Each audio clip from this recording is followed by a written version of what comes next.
Welcome into another episode of The Whistle. In today's episode, I'm just going to go over my thoughts and my reactions to the NFL wild card weekend.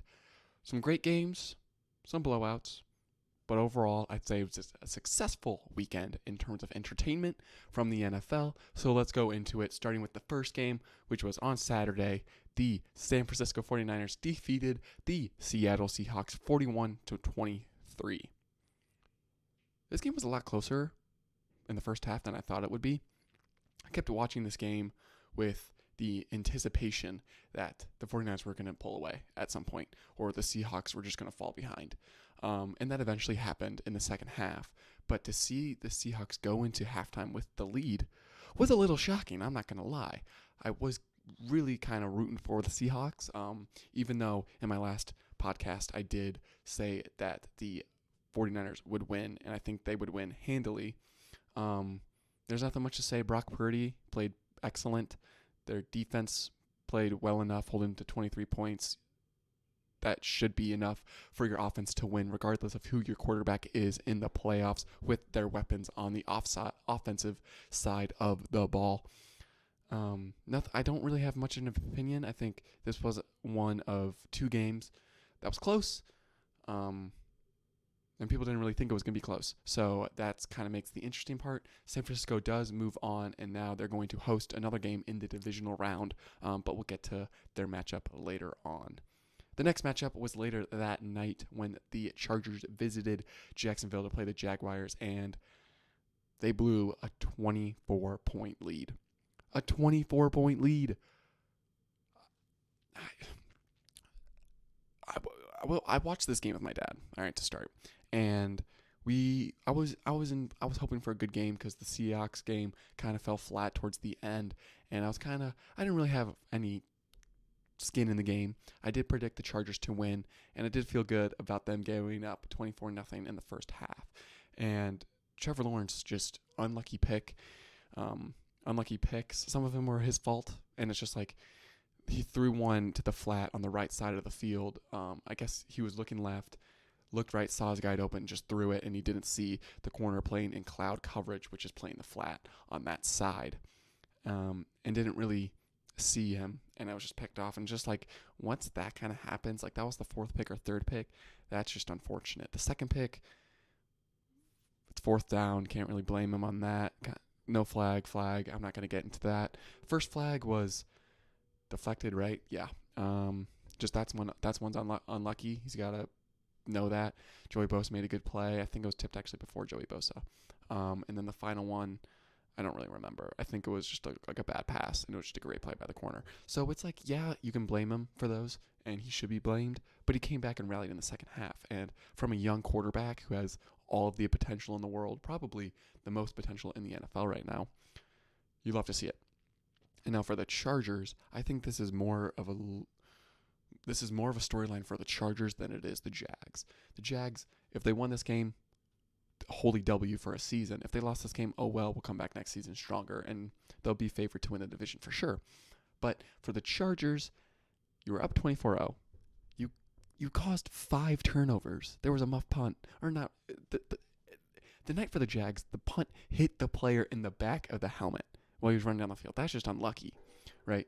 But the Chargers, you blew it, and it didn't even feel like they made too many. They didn't make like really any crucial mistakes. They missed one field goal, and that ended up being their downfall because they lost by a point, right? 31-30. But kind of the feeling throughout this game, and it wasn't just for me because it was just like, I shared it with the people I was watching with too, and I was just like, 4 interceptions, 5 turnovers total, and they're only up 24-0. I wouldn't be surprised if they came back in this game, and they did. And I'm not saying I called it or anything, because I certainly didn't. But there was a feeling that like this game's not even close to over, especially when they scored that last touchdown before halftime. That to me was the big. If I was a Jags fan, I'd be like, in halftime, I'd be like, look, we're only down 3 scores. We got this. And they went on a run. The Chargers only scored 6 points in the second half. Now, was that a touchdown? I don't know for sure. It wasn't. It wasn't, sorry, they had 27 points in the first half. 27 points, and they only scored 3 in the second half. They were shut out in the fourth quarter. Jacksonville scored 24 points in the second half. That's absolutely insane. You can look at other opinions on this game around around social media, but my takeaway is that the Chargers need to look. They were in win now mode, and they didn't win now. And I think their situation is quite particular in the NFL, just because you look. I think them, and I keep comparing them to the Cowboys, but the thing is about the Cowboys and the Chargers is that they don't trust their head coaches. The fans don't, at least, right? Maybe the owner does. And I think the owner, today he just fired the offensive coordinator and the passing game coordinator for the Chargers. So they're not firing Brandon Staley, which is shocking. I think after a loss like this, you lose the locker room, you lose trusting guys, and it's just not a good mood in that locker room, and you got to restart. I think the Chargers really had, there's nothing to lose, I think, by firing their coach and kind of restarting. You're not losing Justin Herbert. He's on that rookie deal. The only problem is, well, there's a lot of problems with the Chargers, and maybe I'll save that for a different podcast or a different episode as well. So my thoughts on this game, good job by Trevor Lawrence. Kansas City should be scared, and the Chargers, you got to make major changes. All right, too much time spent on that game, but that was absolutely the game of the weekend, I think, in terms of storylines. But going on to Sunday's game, the first one, Dolphins-Bills. I didn't watch the first half of this game, actually, because I thought it was going to be a blowout. And then I went to go help some family with chores and such, and they had the game on. And I checked before I left to go help, and I was like, holy crap, this is a game. And then I saw on my sports app, and I was like, scoop and score touchdown. The Dolphins are winning right now in the second half with a third-string QB. I was absolutely blown away. I was shocked. Miami had a chance in this game, and yes, Mike McDaniels blew it, but even for them to have a chance in this game when the line was 14, something, double digits, a double-digit spread in the playoffs, and you only lost by 3 points. Look, I think Mike McDaniels is a great coach. I do. You see that. You see him. He won crucial games, and he played well in games. It wasn't like he was outcoached in any point of the season. But where I think the Miami has to get better is obviously quarterback. Quarterback's got to stay healthy. And maybe situationally, I think, just as a whole. Like Mike McDaniels, I don't care if it's a third-string quarterback. If that's your scapegoat for the delay of games, that's not fair on him, and that's all on you, especially when you're taking rips of your vape during the game. That's just a whole other discussion. If that's true, that's so funny. But anyways, I think this was a great game from the Dolphins, and kind of a shocking game for the Bills. Out of all of the winning teams, I'm the most concerned about the Bills. Most concerned. And it's about the quarterback. Josh Allen has become turnover prone. He has. I saw a stat. He leads the league in turnovers, total turnovers, interceptions, and fumbles.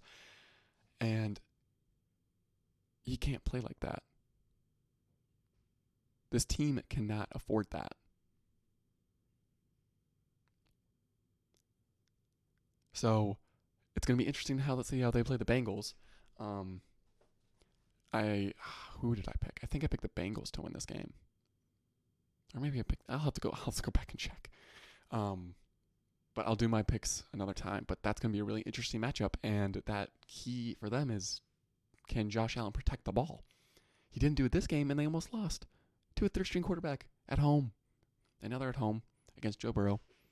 AFC champion Joe Burrow. So we'll see how that one goes. All right, going into the second game, or the second game on Sunday, the Giants beat the Vikings 24-31. Weird way to say that. But I think everyone saw this coming. I don't think this is a shocker to anybody. I think the shocking part about this game is how well Daniel Jones played. Daniel Jones not only outplayed Kirk Cousins, but he was like a top 3 quarterback this weekend. He might have been top 2. It's absolutely remarkable how well he played. And not just that, the play calling of this game. The Vikings defense is awful. So I'm not trying to be like, well, I'm not trying to give them credit over a bad team. But the Giants dominated this game. I think them and one other team that I have yet to get to really dominated their games and really controlled it. And again, same thing with the Bills. Same thing with the Jags. If I'm Kansas City, if I'm Philly, I'm scared about these teams coming in off the road because they're hot. The Jags are super hot right now, right? They've technically won 2 playoff games in a row. And now if you're the Giants, they rested their guys week 18, and now they went on the road and beat Minnesota. Even though they only won by a touchdown, it was pretty convincingly that they were the better team, right? So divisional round matchups, just in terms of the first seeds, are going to be really interesting. But the Philly did own New York during the season, and we did see that trend with San Francisco and Seattle, that San Francisco did still handle business. So it'll be interesting to see how the Giants change it up, especially in the playoffs. So yeah, in terms of the Vikings, in terms of where they go in after this game, I don't know. Might be the most confusing situation in the NFL. I still think they have their picks, so it's not like they can't really draft anybody, but I just had a conversation today, and it was like, Kirk Cousins has a ceiling, and it's very clear. And he's a great quarterback. And some like the Jets would love him. I think the Panthers would love him to have on your team. But is he that guy you win because of? Or is he a guy that you can win in spite of? Right? He's not a guy you lose because of. He did not lose this game for the Vikings. But he certainly did not help them win, obviously, because they didn't win. But I think it's very interesting to see how the Vikings handled this decision. Colin Cowherd made a good point on his social media. He said that if I'm the Vikings, you like Kirk Cousins, but your main concern is Justin Jefferson. And Justin Jefferson definitely could be unhappy in that locker room and say, I want out, just like Stephon Diggs did. So it's going to be super interesting to see how that whole situation develops. Because I still think they won the division, and I think they'll be the best team in the division next year. Well, actually, I don't know. It depends what moves they make this offseason, obviously. But as of right now, I think they're tied with the Lions in terms of who's going to win the division. So if they want to make some moves to win the division and then hopefully win a playoff game, we'll have to see that during the offseason. For the Giants, though, I tweeted this out during the game, too. Make sure to follow at AJU Sports on Twitter. The Giants have a top 5 future in the NFL. You can't tell me that they don't. As long as they handle the Saquon situation correctly and he stays healthy, right? Barring any major injury. They have great pass rush, good secondary. Daniel Jones has shown improvement. Yes, I get it's year 4 or 5, but he's showing improvement. Brian Dable has proven to show that he can develop a quarterback. And they got a good coaching staff like in Brian Dable. So it's like, as a Cowboys fan, I'm not scared, but I'm like, now we got to watch out. These aren't going to be the same Giants of old. I don't think so, right? So it should be interesting to see how well they play against Philly and what moves they make into the offseason, because I think they are a move away, similar to the Eagles with A.J. Brown, from being a really good team next year. And yeah, they went 9-7-1. They didn't play Week 18, and they almost won that game. So it should be really interesting to see how the Giants do next season. They are a heavy stock up. If you could buy stock in an NFL team's record or how well they're going to do next year, I would buy them. I would buy up on the Giants. They're one of those few teams, maybe a top 3 future. So it should be interesting to see how well they capitalize on their success this postseason into the offseason and next season. All right, moving on to the final game on Sunday. Baltimore Ravens versus the Cincinnati Bengals. Now, I think for me, it's hard to watch a game without rooting for somebody, right? Because every game has its narrative, right? And I will say this: I was rooting for the Ravens in this game, and it wasn't because I like the Ravens or I don't like the Bengals. I just wanted madness, right? And like obviously a pro with the Bengals winning is they get to play the Bills, and that should be an all time. That should be one of the best games we watched. Not this postseason, but this season, right? And Baltimore low key was in control of this game with their second string QB in the game. If it wasn't for that QB sneak that the Bengals recovered and ran 98 yards back, I think Baltimore wins this game. I think the Bengals were bailed out by the dumb play call by Greg Roman. Dumb play call. I understand the QB sneak, but Huntley's got to know you got to go low when you're 2 yards out. I don't hate the QB sneak call. I hate going over in that situation. Trevor Lawrence did that earlier in the season but they were on like the inch. They were literally right against the end zone. And all he had to do was take the snap, bang, and reach. Huntley tried to do that for the Ravens, but he was 2 yards out, so he had to extend, leaving the ball vulnerable and got punched, caught, and ran back for a touchdown. And I was just flabbergasted. I was like, really? I was like, this is how the Bengals are going to win this game? You got to be joking. The Ravens defense played really well. Really, really well for this entire game. And it just sucks that they lost this game because of their offense, really. But it should set up a very exciting game for the Bengals and the Bills. I'm excited to see that. The Ravens have a great defense, and I don't think the Bills have that defense, so I think Cincinnati's offense should come back and play better. So I'm not nervous about their offense, but this was easily a trap game for the Bengals, and they escaped, right? Team effort, obviously. So, yeah, nothing much to stay here. Ravens, Lamar Jackson. It's going to be interesting to see how that develops. They're in a tough predicament because if they pay him, they're going to pay him a lot of money. A lot more money than they should have. Or a lot more money than they could have got him for cheaper if they signed him earlier, I think. But then if they don't sign him, then you lose your franchise quarterback. So it should be interesting. Can they franchise tag him? That might be a move that they do. Should be interesting to see what the Ravens do. I still like the Ravens team as a whole. I think they'll be back in the playoffs next season, just if they keep that defense. Getting Roquan Smith was an absolute steal. Or not a steal, but a great move. So we should see both these teams in the playoffs next season. I don't see any reason why they shouldn't make it. All right, moving in to the final game, and maybe my favorite game. All right, Cowboys-Bucks. Now, I made a couple of TikToks before the game, and I was like, this game's going to be close, and I got some heat for it after the game. Deservedly so.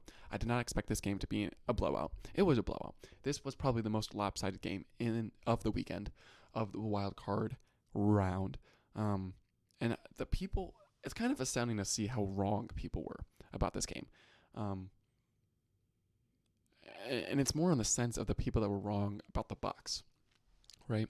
And I think it all surrounds the idea of Tom Brady and the sense of which that he can now carry a squad still, right? He's 45 years old. He threw for like 66 times. And I saw the stat at the end of the game and absolutely blew my mind. Tom Brady threw 66 pass attempts. Dak threw exactly half that, 33. And Dak only had 50 less passing yards.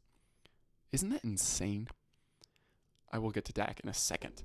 But the media on this game was absolutely wrong. And I was partially wrong too. I thought this game was going to be closer just because I thought the Cowboys were going to be a little inept, if that's the right word, not playing up to their par, right? Not playing up to their potential, especially with how we saw their offense last week. I did think they were going to bounce back. I predicted 24-17, so I was a touchdown off, really. I was 10 points off on the total. But before the game, I was like, hammer the under. And the under hit by 1.5 points. But the Bucks, I want to focus more on the Bucks in this game because the Cowboys, this is prime Cowboys. I think if the Cowboys play like this every game, they'll win every game. And I truly think that. But going to the Bucks defense got torn up. But I think because of that is because they were always on the field. They were always on the field. Now let me look at these stats if I can get total time of possession. Yes, Dallas had the ball for 34 minutes. 34 minutes. Tampa only had it for 25.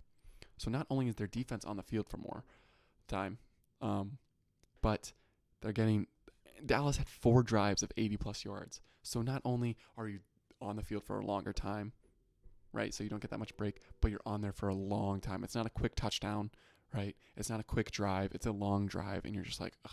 And next thing you know, your offense goes 3 and out, and then you have another long drive. That's why I think Dallas was able to put those long drives together. And that's what led to their offensive success. But going to Dallas and that offense, I think Kellen Moore should get all the credit in the world. Michael McCarthy too. Michael McCarthy will get his roses soon, in a sec. But Kellen Moore called almost a perfect game, right? But another one of my TikToks I made was three keys to victory for the Cowboys. 1, protect the ball, right? We know this, that if they protect the ball, don't give Tom Brady short yardage, don't give them free points in a field goal, you'll win. Or you'll have a better chance. You'll have the highest chance of winning, I think, if you protect the ball. And this goes for any game, not just Tom Brady and playing the box. My second key was something defensive related. They had to stop the run, and they did that. But my third key was probably the most important key. And it was, who is going to step up in the wide receiver core for Dallas? Who? And to my shock, it was kind of a team game. Like, all-around team. Like, they locked up CD for most of the first half, I think. And that was expected. I keep talking about this. This is my philosophy for the NFL playoffs. If you rely on your wide receiver 1 to go absolutely berserk, or at least put up 100 yards, or at least be the vessel of which your offense drives and tries to score, you're not going to be a successful offense. Defenses are going to bracket or double, triple. They are going to keep a safety above. They are not going to let your wide receiver 1 do anything. They'll allow him to catch a 5-yard slant, but they'll tackle him right away because they'll have 2 guys there. That is why it's important. And that's what didn't happen for Tampa. No one really stepped up for Tampa's offensive or wide receiver core. But for Dallas, CeeDee Lamb's clearly your wide receiver 1. Right? And I was hoping that someone in the wide receiver core would step up. Now, did someone step up? Well, Michael Gallup stepped up big. Noah Brown played well. T.Y. Hilton is doing T.Y. Hilton things for the Cowboys. But the star of the game in terms of the wide receiver core is Dalton Schultz. Easily Dalton Schultz. Maybe the tight end room as a whole, because Jake Ferguson had a big play of 30-plus yards. That was an absolute spark plug. That's not the right term. Spark for this offense. Dalton Schultz caught 2 touchdowns. One was just a great route by him, right? He did a little type thing, out and up, and that was beautiful. Great. Dak moved the safety on that play. He looked left because Dalton Schultz was on his right. Looked left. Safety was kind of frozen because he was looking at his eyes. Looked right.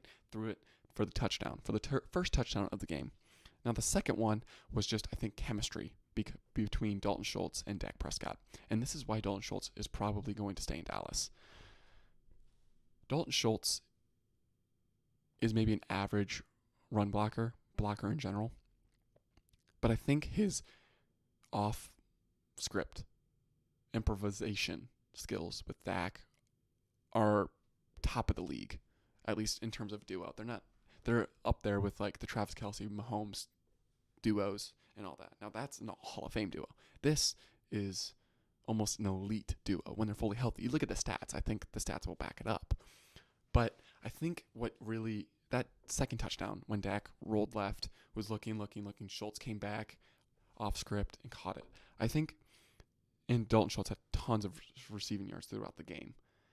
But it's just, I think he's the security blanket. And I think everyone was thinking about this during fantasy football season. It was like, oh, I got to draft Dalton Schultz. He's Dak's security blanket, especially with Amari Cooper gone. He's going to eat. But he suffered some injuries, so did Dak. And they weren't able to play together pretty much. They played together, I think, for the same amount of games Dak played, which was like, what? He missed 5 games? So he played 11 games, 10 games. But that duo is, I think, what's going to carry them in crunch situations. I think third down, Dak's going to look to Schultz.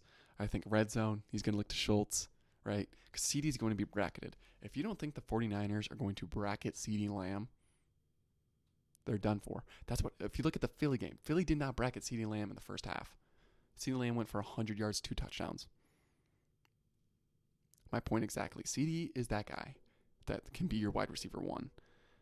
It's just who else is going to step up. Gallup had a pretty good game. Clutch third down, great touchdown. Kind of bailed out by the rules, but we'll take it. Hopefully he gets starting back in form, and hopefully he can catch a jump ball or two in the red zone, because we might need a lucky play like that from Gallup, just go up and catch a ball, especially against the 49ers in that defense. Dallas's run game was okay. Pollard's definitely the guy. Zeke's your hammer, but he's definitely lost a leg. I don't want to get into that because I'm sad about it, but overall great game for the Cowboys, and this was a perfect scenario, I think, for the Cowboys, just to dominate and win. You didn't need a close win, because I think a close win would have not had that. You're like, yeah, we won, but we barely beat a team that's this bad. But they handled their business. A couple garbage time touchdowns for the Bucs, so they did shut them out in the first half, which was beautiful. That clutch interception, Javon Curse, that was more Brady's fault than our defense forcing it, but the pressure got there. Tom Brady did not want to be hit, and I can do a whole discussion about this game on Tom Brady's play and how it was just subpar. But Dak, I haven't talked enough about this. Dak killed it in every sense of the way. He protected the ball. I don't think he necessarily had a turnover-worthy play that I can think of. Nothing that comes to mind. All of the touchdowns, except I guess that one touchdown to Gallup was kind of sus because it hit the defender's hands. But I think he threw that ball just out of the reach, so it was like good enough regardless. And then 5 total touchdowns. I might have to go into a whole other video on this because I just love the way Dak played. And this team should have full confidence going forward, especially the fans do. Fans easily do. Mike McCarthy easily does. Kellen Moore easily does. I think the players have officially bought in. This defense is like, look, if we get this stop, we are going to score. I don't think it was that way necessarily after the Eagles game. After the Eagles game, they probably felt our offense is really good. But then you have the Tennessee Titans game, which is a flop. And then you have the Washington game, which was a complete flop. So it should be interesting to see how well this offense can do against, quote unquote, the best defense in the league. I think they're probably the best defense left in the playoffs, the 49ers. But I don't think they've loosened up. But they did shut down the Seahawks in the second half. So it should be interesting to see how Dallas. If they can't run the ball, though, I think this game's. I don't think they stand a chance. But I'll get into my predictions in my podcast on Friday. Anyways, let me know what you guys think of these games in the comments below. I'd love to see what you guys think. Let me know who you guys winning before I do my picks to get some more insight on those picks. Thank you all for listening. Thank you all. If you're watching this on YouTube, leave a like. If you're watching this or if you're listening to this over Spotify or wherever you get your podcast, make sure to leave a like, comment, and just let me know what I can do better, what you guys enjoyed. Anyways, I'll catch you guys in the next one. Peace.